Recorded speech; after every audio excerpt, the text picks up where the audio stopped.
Hi, you guys. This is Nicole from My Carolina Garden. My garden is in growing zone 8B and we are in Southeastern North Carolina.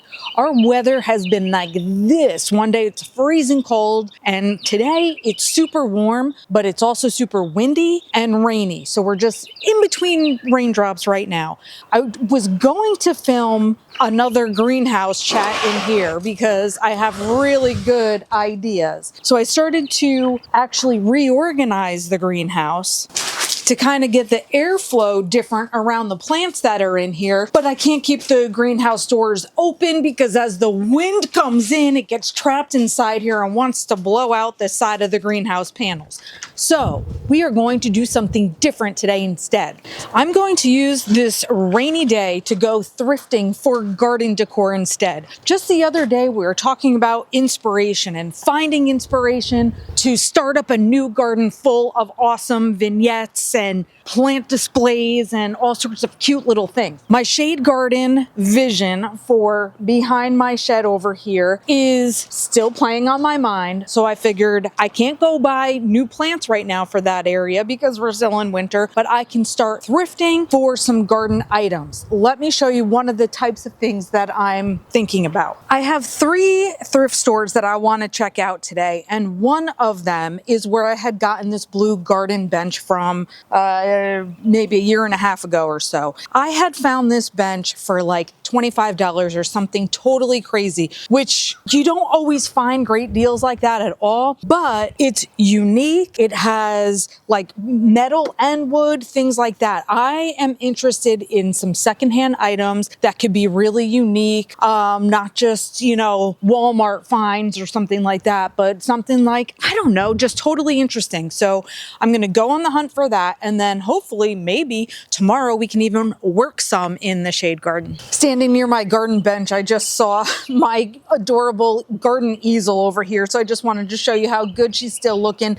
Despite these ups and downs in the temperatures and all the wind and everything, the violas, the snapdragons, and the nandina are still looking awesome. So I did find some garden decor when I went shopping yesterday, but before I show you what kinds of decor items I have for that shade garden, I just want to show you some plants first. So a couple of plants that I want to be focal points in my shade garden are both colorful choices because if you don't know my gardening style yet, I am one who loves saturated, vibrant color. So I'm not the kind of person that would maybe make a moon garden or have just silver and white, for example. I always go for those bright pops. So in my shade garden, coleus and caladiums are going to be 2 of the items I know I'm putting in there. And so I got a head start on those. Now, last year in my secret garden right along the blue boardwalk, I did have 6 caladium plants, 3 different varieties, and they were all beautiful color combinations. I had never overwintered my caladiums in the ground before, but I did hear through the grapevine that that was something that was possible in like neighboring areas. People had success doing that. So I had decided that I would divide up the caladiums that I had, leave half in the ground, and just add additional layers of mulch over the top to help protect the root system, and then take the other half and I potted those up and they're being stored inside the greenhouse. Currently, I have 0 foliage on those plants at all, so I don't know what's happening in the ground or inside the greenhouse with the caladiums, but my fingers are crossed that at least one of those is going to work. So I will have beautiful shades of green and red, pink and green, all sorts of beautiful things, caladium style, that are going to be in the shade garden. So that's one thing. Here's another.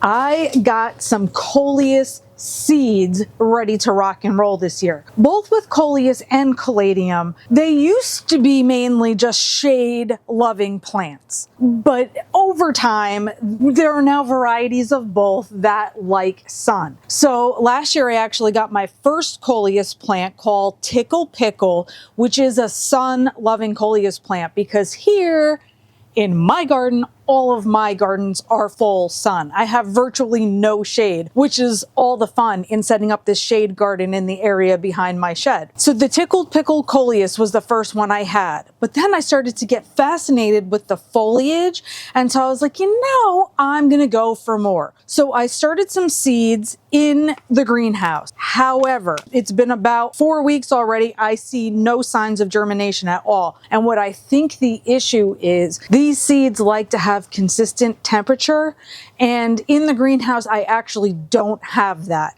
I don't have like the most magnificent heating and cooling system in here that keeps everything at a nice 65 all the time. That's not the case. I have a space heater in here. I've been using it for this, my third winter doing it. It keeps all the plants I have in here looking glorious in this stage of life, so they stay just fine. But for starting seeds that are a little more sensitive, it just doesn't seem to work.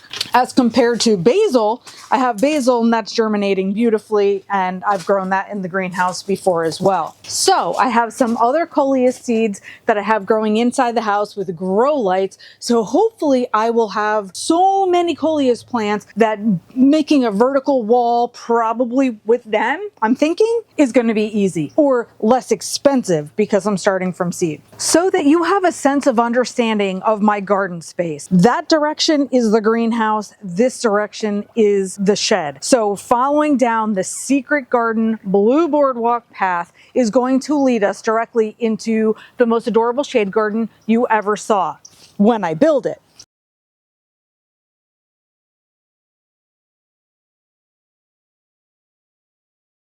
But my idea and vision is this.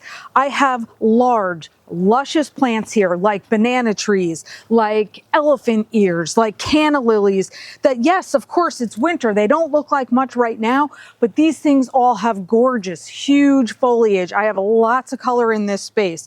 And actually, let me just show you a couple of things that are happening right here as we head toward our shade garden area. Even though we are in winter and experiencing roller coaster waves of weather, look at what I have happening here. I have canna lilies popping out of the ground already in multiple spots. And I'm thinking, oh guys, it's going to be too early. You're never going to make it. But nothing I can do about it.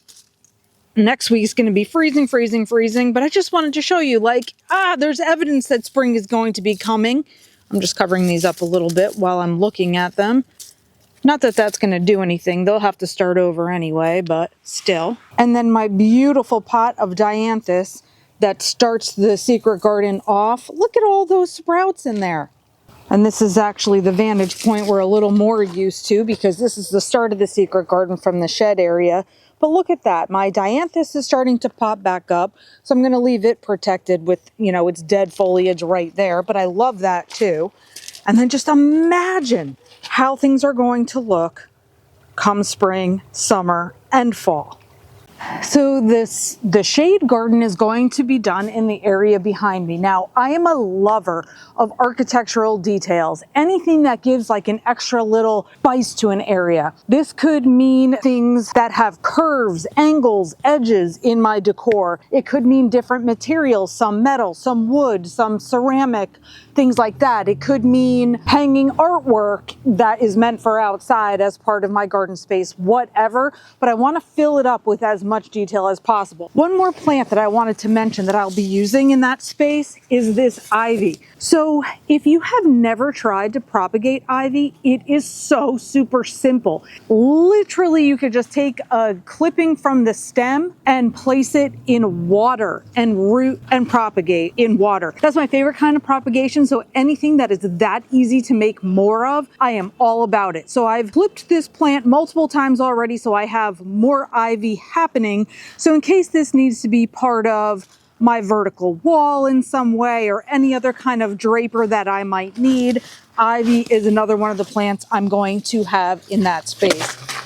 I'm mainly used to having drapers that are full sun lovers. And so like Dipladenia and Mandevilla are pot fillers for me a lot of the time because their vibrant color is just so outstanding and you get beautiful flowy flowers from those. So I have a lot of those, and of course, I'm overwintering them in the greenhouse as well. That's my normal go-to. So now that I'm looking into shady stuff, I figured ivy was going to be a great option. So a couple pieces of decor now. So you can see my little stockpile so far. It is a little stockpile, but I'm going to show you what I have. And then we're going to see during this off season what I can keep building and growing. So I have two of these birds. These are meant to be outdoor garden statuary, which is good. So I don't have to worry about them too much. So two of them, I love the extra little detail that they have in their bodies. And one thing I was thinking was I had posts left over from my daughter's gymnastics bars, and I just basically cut them into pieces and stained them the same color as the fence. Now these are each a little bit different in height,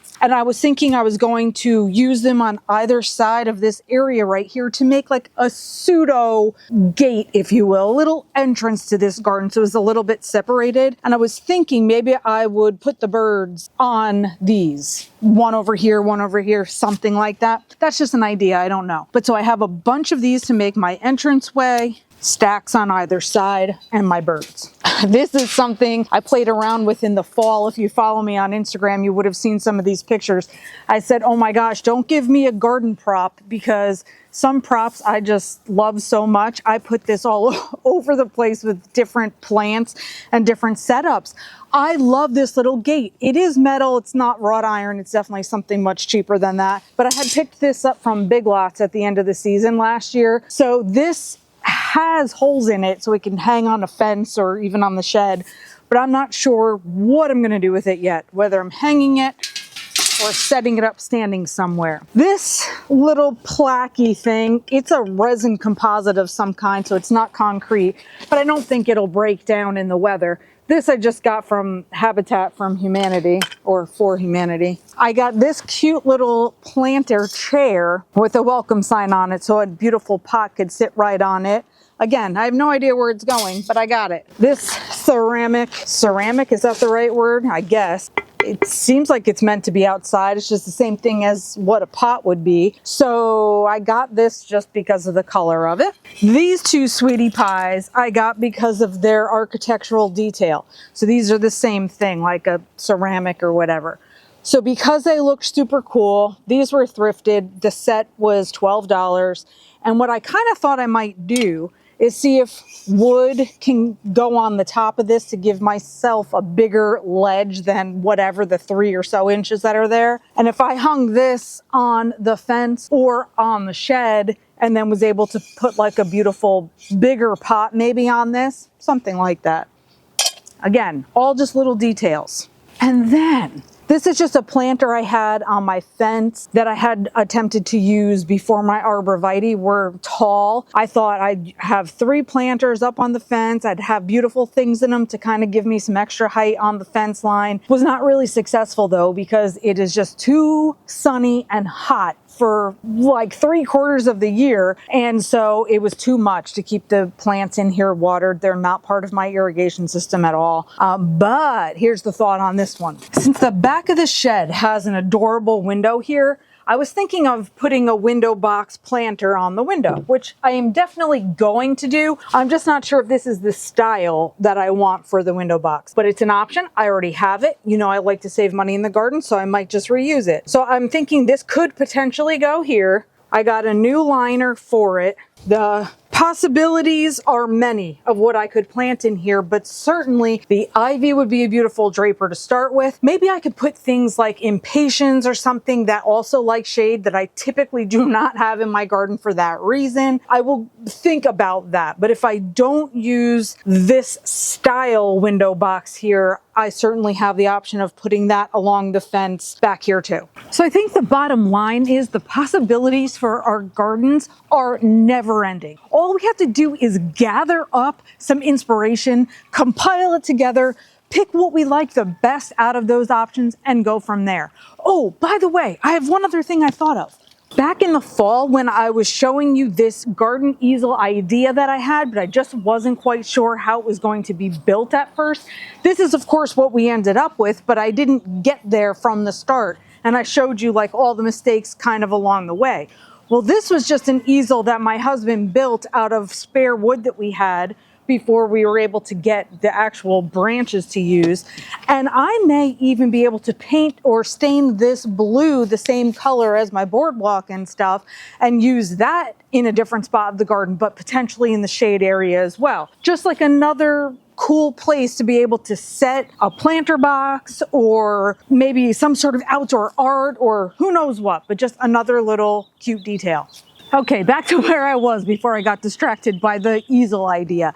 We as a gardening community inspire each other, so this is why it's a great reason why we should follow each other on Instagram, see what kind of pictures and videos and just like creative ideas other people are sharing. Same thing goes for Facebook. Of course, Pinterest is a spot and that you could be checking. YouTube clearly is the way that I find a lot of my inspiration, and I also get to share ideas with you. So let's gather up that inspiration because spring is going to be here before we know it.